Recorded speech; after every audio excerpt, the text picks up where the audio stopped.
Miracle Boy Boxing, ladies and gentlemen. I am your host, Jose Cruz. Right now, it is 12:16 in the morning here in the U.S. Virgin Islands as we are live coming to you. Miracle Boy Boxing Studio. What a night of boxing, ladies and gentlemen. And Ring 4, man, has concluded. Ring 4 has concluded. Now, I was at the last ring card in New York, Ring 3, where Hamza Shiraz defeated Edgar Berlanga. Subriel Matias defeated Alberto Puello. David Morel defeated this Russian guy. I forgot his name. I think it's David something. And then Shakur Stevenson went to war against William El Camarón Cepeda. I was at the last, like I said, at the last ring card, and that was excellent from top to bottom. The card lived up, and Ring 4 also lived up to its hype. I think all fights delivered. Uh, from beginning till end, from Mason versus Noakes all the way to the end versus David Benavides versus Anthony Yard. Even though that was a beatdown, but it was a very entertaining beatdown, as I'm gonna get to in a minute. But let's kick things off with the main card beginner, and that is a fight that I knew that it was gonna be explosive. I did a video about it on my channel. Abdullah Mason, man, has been one of the most impressive young talents in the sport of boxing today. I even go on social media and say the young Sugar Ray Leonard is getting ready to fight for his first world title, to the point that I'm saying he reminds me of a young Sugar Ray Leonard. Maybe not as much as the same speed, but just the smile, the personality. When the bell rings, it's all gas, no brakes, bad intentions, mixing it up. Has that dog in him, and he showed that leading up to this fight, and he showed it in the fight against Sam Noakes. Now, Sam Noakes coming into this fight, I saw some clips of him, and I knew that Mason was in for a tough night, and we all saw it. The fight lived up to its expectations. These two guys went to war. They landed counter shots after counter shots on each other, and every counter shot landed with bad intent. Most of these punches these two guys landed on each other were knockout shots. It's just that these two guys have chins.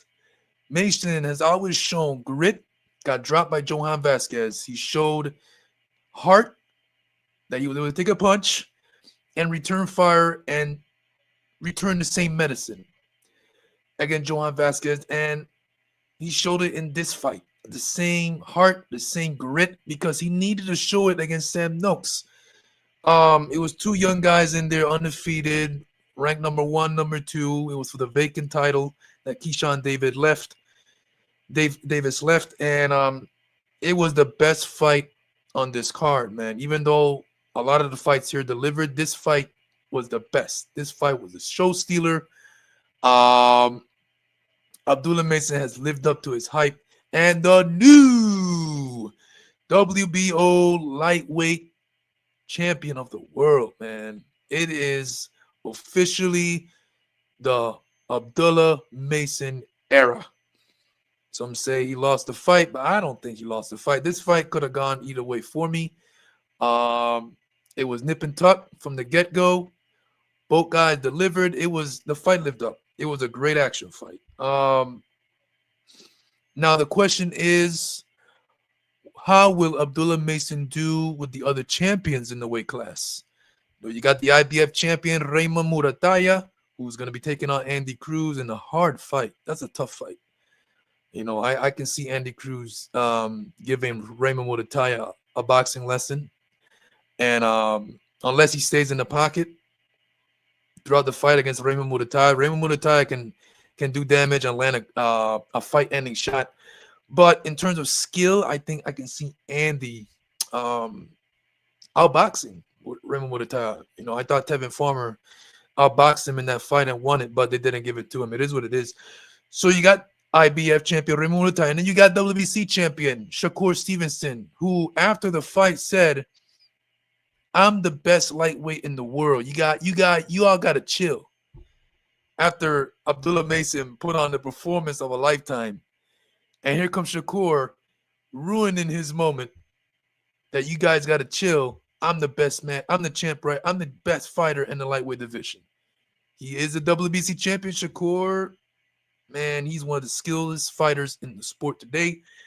Even in his last fight against William El Camarón Cepeda, he showed that he can also box, be defensive, and stand in the pocket. I was at ring 3, like I said. That was the best fight that night. Shakur in the fight of the night. That's crazy. So imagine Shakur with that same style that he stood in the pocket with Camarón Cepeda against Abdullah Mason. Man, we're looking forward to another. We're going to be looking at a next shootout. A great action fight. And then you got Gervonta Tank Davis, who is still the WBA champion, who has been moving, who is a champion that has been moving like he doesn't want no smoke.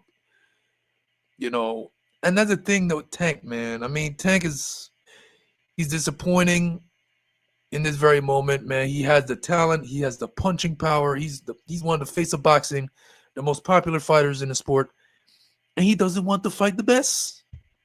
He wants to keep fighting guys. He wants guys to come up in weight to fight him, and he's just not fighting the best fighters that he needs to fight, like an Andy Cruz.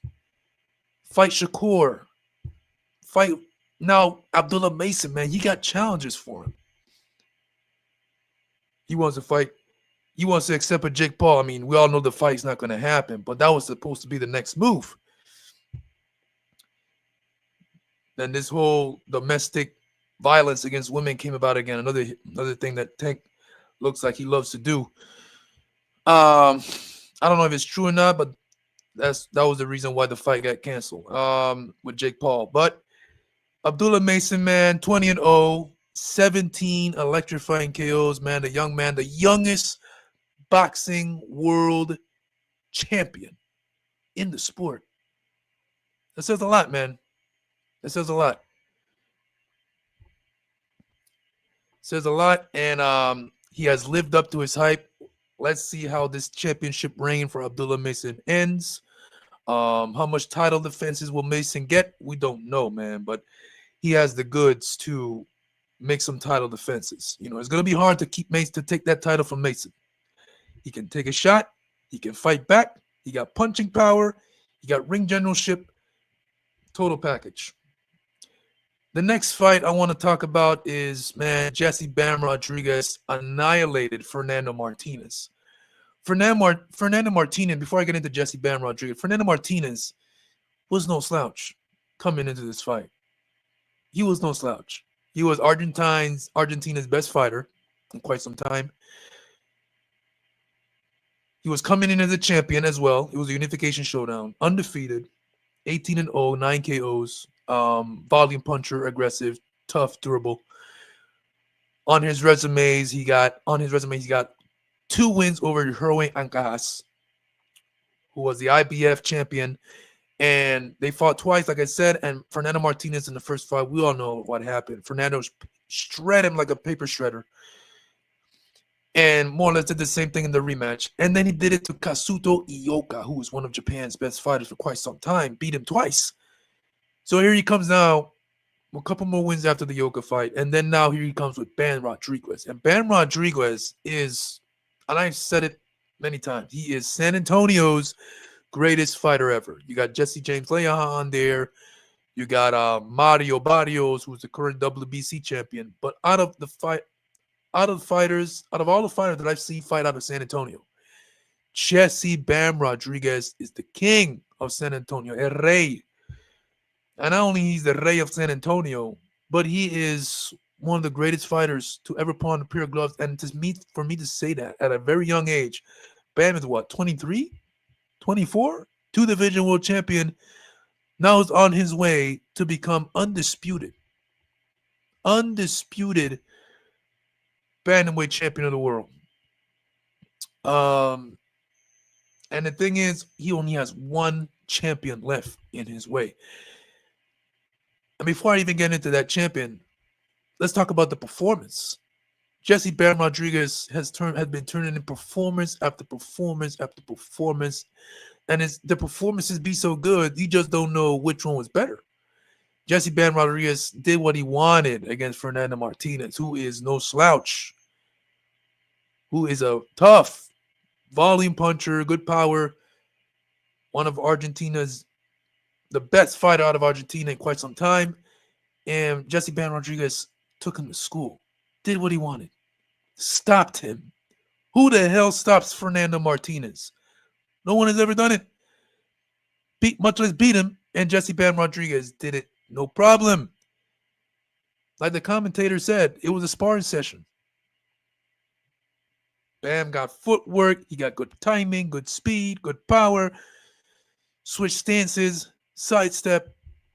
Man, at 24 years old, he's got to be, I think he's 24. Bam has a Hall of Fame resume. San Antonio, will you please stand up, man? You guys got to put a sign on the road. You got to create a road for Jesse Bam Rodriguez in San Antonio somewhere. He earns it. Or a key to San Antonio. He earns it.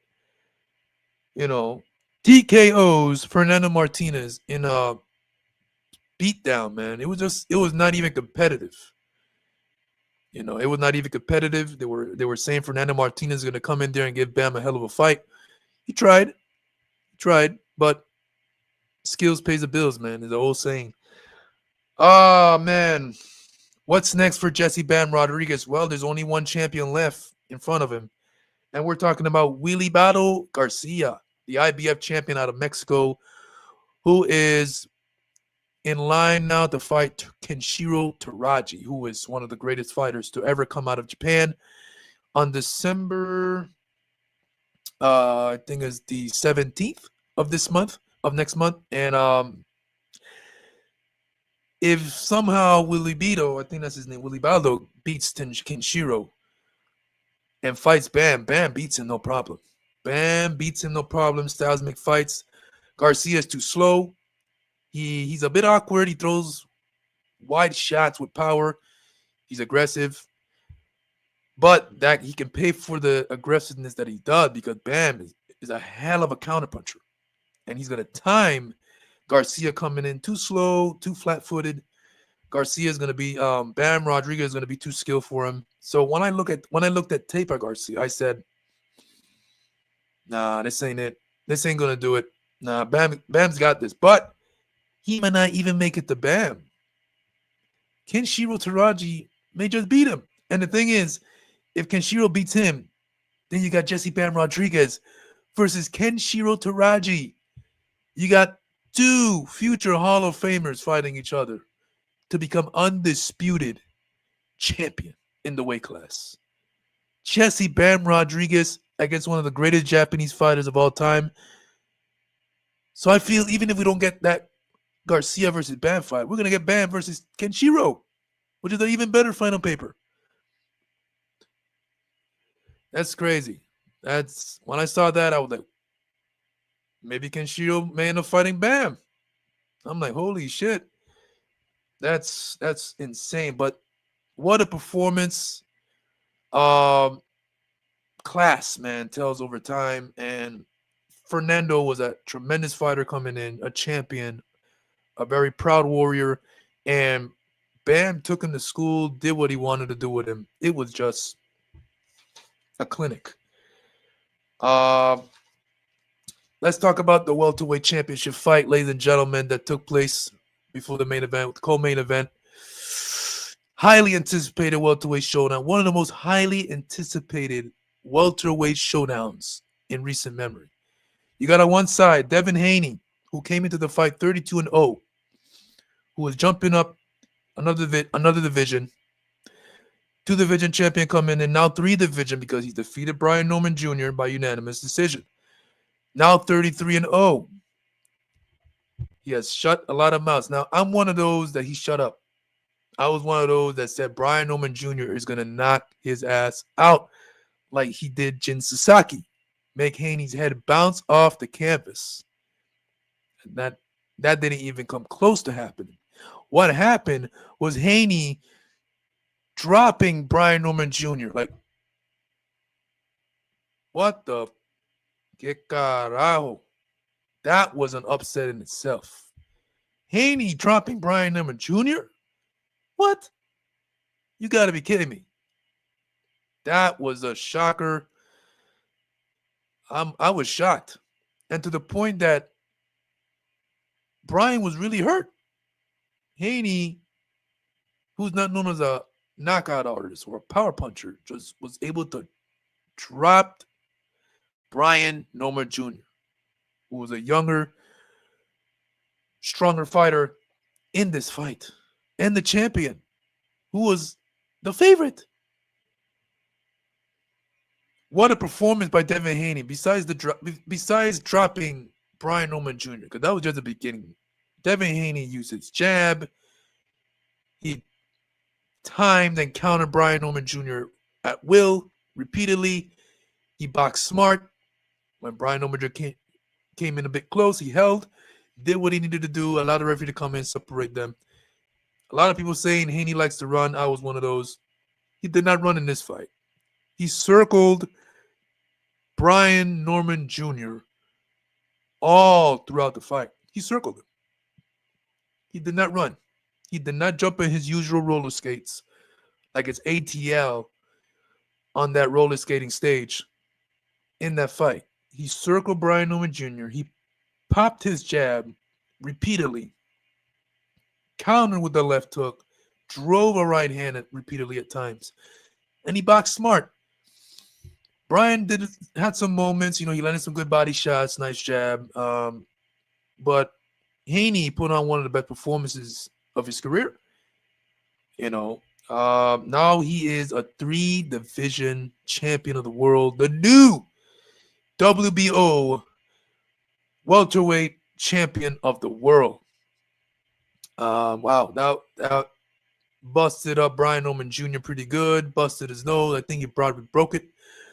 I was shocked, man. Just seeing Devin Haney drop Brian Norman Jr. was a shocker. So what's next, man? I mean, Devin Haney, they were asking him who does he want to fight next. Name a champion, and his father came in and said, "We're gonna let Haney rest, and we're gonna answer that question in a few days." The IBF champion Luis Crocker is out there. WBC champion Mario Barrios is out there. WBA champion Rolly Romero is out there. So Haney now has those options, the champions. If he wants to unify or become undisputed at welterweight, he's going to have to fight Luis Crocker, Mario Barrios, Rolly Romero. Not to sound like a broken record, but I think, and I can see Devin Haney beating Mario Barrios. I mean, no disrespect to Mario Barrios, but he is being called the weakest champion in a division for a reason, because a lot of people and fans can see a lot of fighters beating him. Rolly Romero's it's an interesting clash. You got the boxer, skilled boxer, high technique in Devin Haney against the awkward style of Rolly Romero, who's a power puncher, good jab, but very awkward with his offense, not so good in his defense. Interesting clash of styles, man. Haney not known as a power puncher against Rolly Romero. I mean, with the chin that Rolly has, imagine he was able to hurt Brian, who I didn't think Haney could have hurt him. So I think once Haney lands clean with something good, sharp, crisp, he can hurt Rolly. But Rolly can hurt Haney as well, because Rolly's pretty strong. He even dropped Ryan Garcia with a left hook. So Haney cannot drop his guard for any second in the fight, because Rolly can clip him. That's an interesting fight. I think that's the most interesting fight in the weight class when it comes to the champions.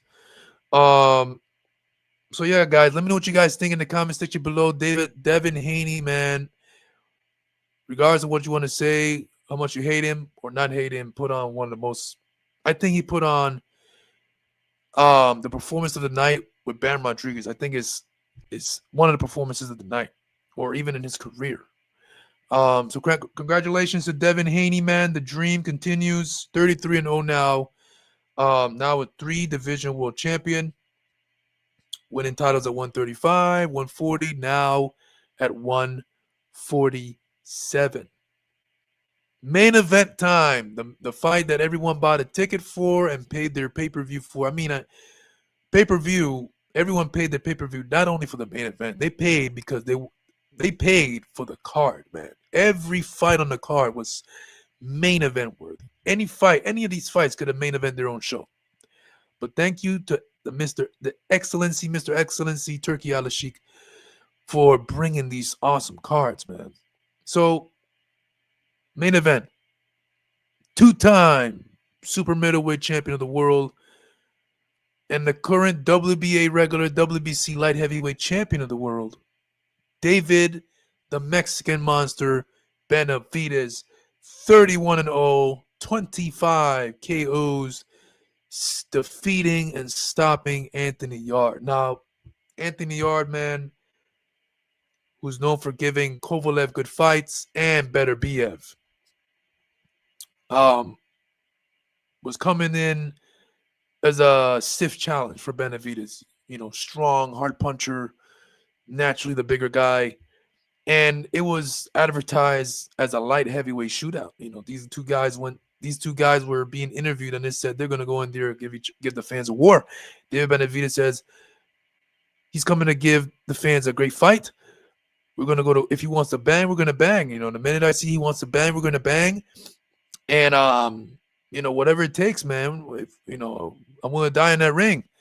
And that's David Benavidez, man. He doesn't give a shit. A lot of punches, and loves to fight, loves to war. And he was hoping he got that out of Yarde. I mean, David Benavidez beat the shit out of him. David Benavidez is a beast. Too much speed, excellent punching power, and just one of the most exciting fighters in the history of the sport. And in the sport today. And Anthony Yarde, I thought he was going to put up a better fight. And David Benavidez just beat the fight out of him. Like, literally. Like, you want to hold my arm? Here comes about 10 left hooks in a row. Because the referee was not coming in. Anthony Yarde held one of David's arms. And one of David's arms was free, and it happened to be the left hook. I think it was the left hook or the right hook. Anyway, David just blasted Yarde repeatedly, but about 10 shots in a row and unanswered by Yarde. And Yarde was like eating everything like if it's dinner.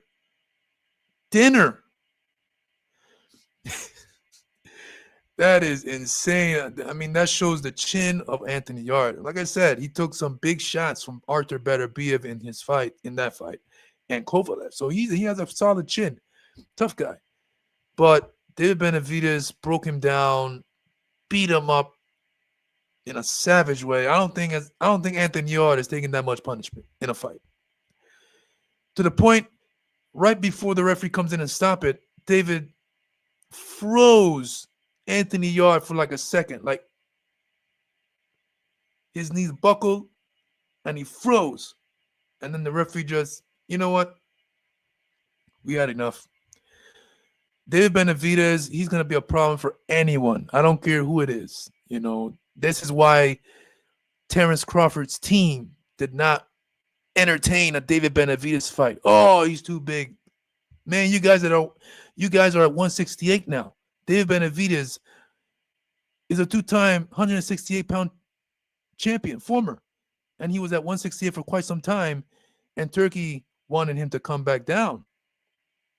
So when they heard that, Team Bud was like, nah, we want it. And now, what we saw tonight, you guys saw why they don't want the fight. David is a problem. He's big, too young, too big, too much of an output for Terence Crawford. And David Benavidez is just if he was to fight Crawford, man, he'll be smiling in Crawford's face like, "Come on, motherfucker, what you got?" He's just a dog, man. He's one of the most exciting fighters.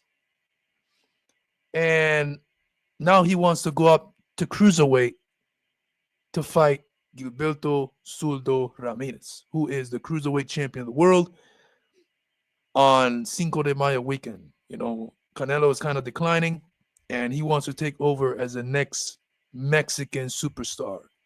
Regardless of what you want to say, he's Mexican, Ecuadorian, whatever. He calls himself the Mexican monster. He got Mexican blood in him. He got Mexican roots. And he wants to represent.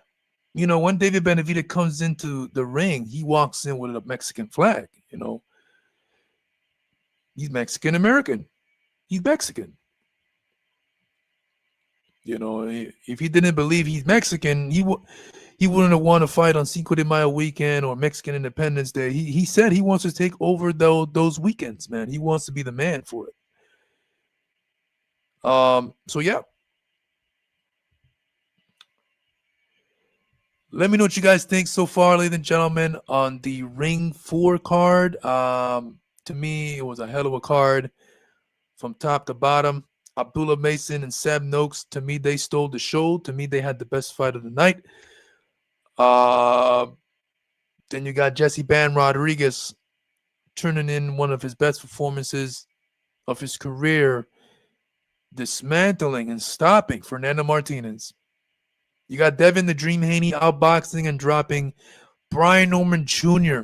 to become welterweight champion of the world by the WBO. Now to become a 3-division world champion. And then you got David Benavidez stopping Anthony Yarde in the 7th round, giving a savage beating. Awesome stuff. I called it, on paper, this to me was like the WrestleMania of boxing, the grandest of stages tonight. It was like the Super Bowl of boxing, basically. So yeah, guys, let me know what you guys think on this card. Like I said, whoever's watching the live now and whoever's going to be watching it later, drop your comments in the section below, and let me know what you guys think. You know, I usually do this. You know, it's been a minute since I did a live, and last time I was live with Nicolas Flat before his fight against Tiger Johnson. That was like about a few weeks ago. So, and this was not even planned. You know, I said, you know what? Let's do a live. Let's surprise my subscribers for a second and give them a live and about this tremendous card that we saw. And yep. We're about almost 30 minutes into this live, ladies and gentlemen. It is almost 1 o'clock in the morning. Yep.